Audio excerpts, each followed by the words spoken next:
Bonjour à toutes et à tous, nous allons donc vous proposer notre sélection de la semaine.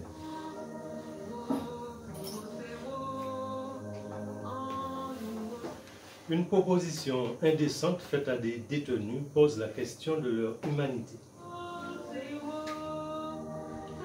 Les professeurs seront-ils les ambassadeurs de la vaccination? Et puis la protéine spike est toxique et dangereuse pour l'homme.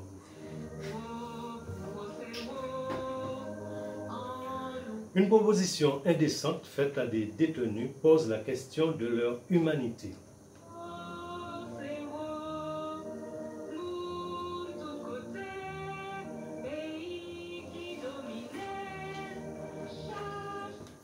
Au mois d'août, un document administratif du centre pénitentiaire de la Guadeloupe proposait des aménagements de peine à des détenus s'ils acceptaient de se faire vacciner contre le Covid-19.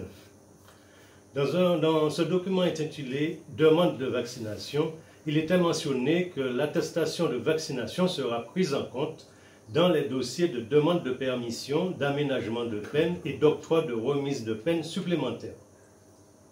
Interrogé, le ministère de la Justice a confirmé que ce document a effectivement circulé au centre pénitentiaire de Bemao, tout en précisant qu'il n'y avait pas eu de consigne de l'administration pénitentiaire en ce sens et qu'il s'agissait d'une initiative locale de ce centre pénitentiaire et de son unité de soins, initiative prise dans un contexte de crise sanitaire aiguë.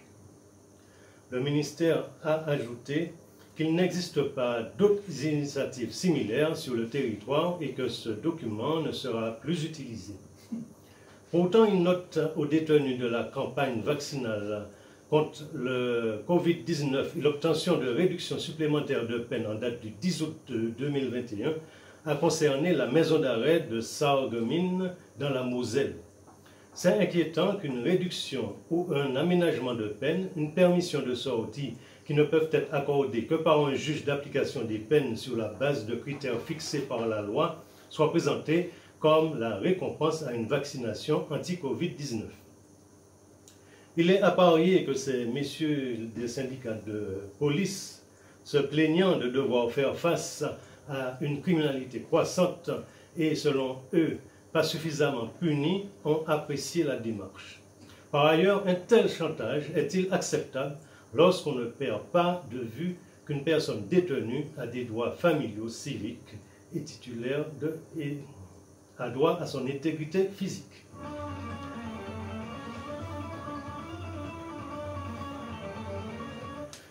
Les professeurs seront-ils les ambassadeurs de la vaccination? Le jeudi 2 septembre, des mères d'élèves très inquiètes par rapport aux propositions quant à la vaccination dans les établissements scolaires ont constitué un mur pacifique devant le rectorat de l'Académie de Martinique. Un groupe a été reçu par la proviseure de vie scolaire, Nathalie Thierry, et M. Potro Olivier. D'après le retour de certains membres de ce groupe, les représentants du rectorat les ont rassurés en leur déclarant que leurs enfants ne seront pas acheminés vers les vaccinodromes lors de sorties scolaires, que le protocole établi par le ministère de l'Éducation nationale pour les élèves cas contact non vaccinés ne sera pas appliqué en Martinique, compte tenu du nombre important de non-vaccinés, que tout acte sera soumis à l'autorisation des parents. Selon ces maires, les fonctionnaires de l'Éducation nationale qui les ont reçus ont rajouté la mise en place de mesures telles que des tests salivaires pour le premier degré et antigéniques pour le second degré. Le point noir, selon ses parents, qui restent malgré tout vigilants, réside dans le projet du rectorat de mener auprès des élèves une propagande en faveur du vaccin. En effet, l'Éducation nationale, qui invite les professeurs à parler de la vaccination anti-Covid en les qualifiant d'ambassadeurs de la vaccination, a même déjà mis en place un guide pour les professeurs intitulé « Guide professeur pour débattre avec les élèves sur la question de la vaccination ». Dans ce guide très cadré, allant à l'encontre de la liberté pédagogique des professeurs, sont longuement abordés l'histoire de la vaccination, les éléments devant entrer en compte dans la prise de décision pour la vaccination anti-Covid-19, les conseils pour faciliter le débat sur la vaccination anti-Covid-19, l'influence des médias les rappels vaccinaux, les risques légers de la vaccination anti-Covid-19 pour les ados de 12-18 ans et les énormes bénéfices directs et indirects de cette vaccination anti-Covid-19. Excusez-moi. Si les propos tenus par les cadres du rectorat Martinique aux parents ont été en partie rassurants, on peut se demander si l'Académie de Martinique est la seule à échapper à la politique gouvernementale prévue dans toutes les autres académies.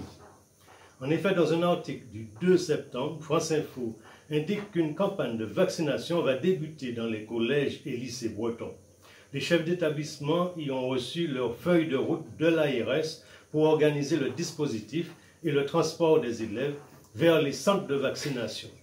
Le recteur d'académie a déclaré mardi dernier dans une conférence de presse « Tous les élèves devront être vaccinés d'ici les vacances de la Toussaint ». Au vu de tous ces éléments, une extrême prudence des parents, seuls responsables de leurs enfants, est donc plus que jamais de mise. René Chiche, professeur de philosophie et membre du Conseil supérieur de l'éducation, déclare que, dans ce contexte trouble, les professeurs devront assumer les responsabilités qui sont les leurs. La protéine Spike est toxique et dangereuse pour l'homme. C'est la protéine Spike ou protéine S qui permet au nouveau coronavirus de pénétrer les cellules du corps humain. Les vaccins à ARN messager l'utilisent. Les partisans de la thérapie génique vaccinale, les vaccins expérimentaux à ARN messager, soutiennent que l'injection dans l'épaule reste localisée dans le muscle. L'hypothèse est que les vaccins à ARN messager se comportent comme les vaccins traditionnels et que la protéine de pointe du vaccin responsable de l'infection et de ses symptômes les plus graves resterait principalement dans le site de vaccination au niveau du muscle de l'épaule. En théorie, notre système immunitaire la détecte et se défend contre elle. Cette hypothèse est malmenée par les travaux de recherche menés par l'équipe du professeur canadien Biram Bridle. Ce professeur est un spécialiste en immunologie virale, féru de recherche dans la conception et l'optimisation de nouvelles thérapies pour le traitement des cancers et dans l'étude des réponses de l'hôte aux virus et autres stimuli inflammatoires. Son groupe de scientifiques internationaux a mené des recherches sur le coronavirus et a fait d'importantes découvertes sur la protéine Spike. C'est ainsi que le professeur Bridle indique. Jusqu'à récemment, nous n'avions jamais pensé que les protéines Spike pouvaient être toxiques.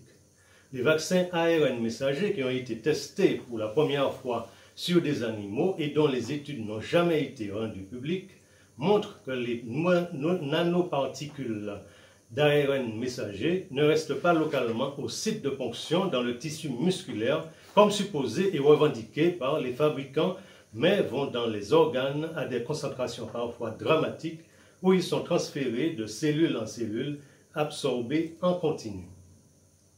Les données japonaises ont montré que la protéine de pointe du coronavirus pénètre dans le sang où elle circule pendant plusieurs jours après la vaccination, puis s'accumule dans les organes et les tissus, y compris la rate, la moelle osseuse, le foie, les glandes surrénales et dans des concentrations assez élevées dans les ovaires.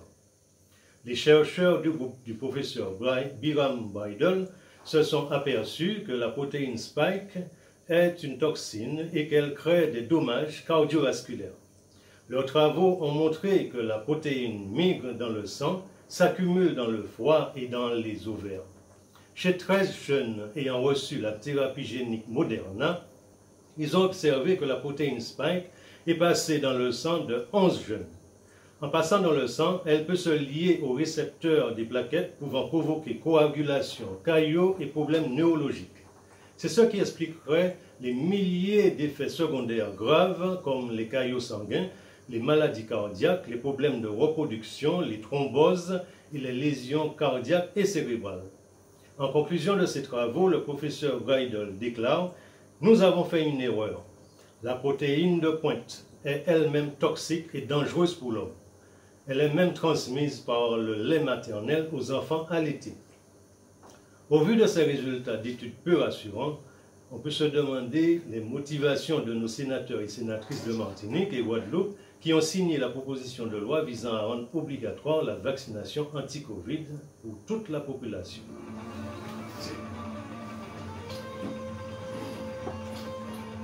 Nous terminons toujours avec notre petite parole fondante. L'ignorance mène toujours à la servitude.